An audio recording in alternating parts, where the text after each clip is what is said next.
จะหวนเวลาเพื่อแก้ไขเรื่องราวที่ผ่านมาเรื่องราวที่มันค้างคา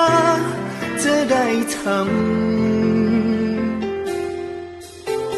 เพื่อวันนี้บ่เสียใจ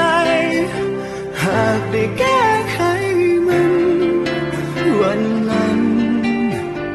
เจ้าคงบ่จากไปยิ่งคิดก็ยิ่งเสียดายกว่าจะมาผูกพันถึงใจกายยิ่งเสียเวลาเท่าใดทุ่มไปกับมันแต่เพราะความบ่เข้าใจเพียงเล็กน้อยเท่านั้นที่แยกเขาจากกัน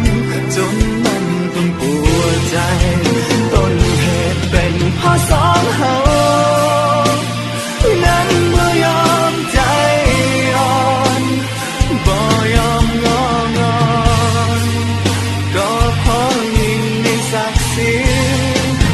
ต่างคนต่างเอาแต่ใจต่างคิดว่าตัวเองถือและดีคำว่าศักดิ์ศรีคำนี้ที่แยกเขาจากกัน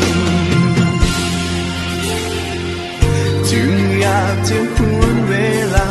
เพื่อแก้ไขเรื่องราวที่เป็น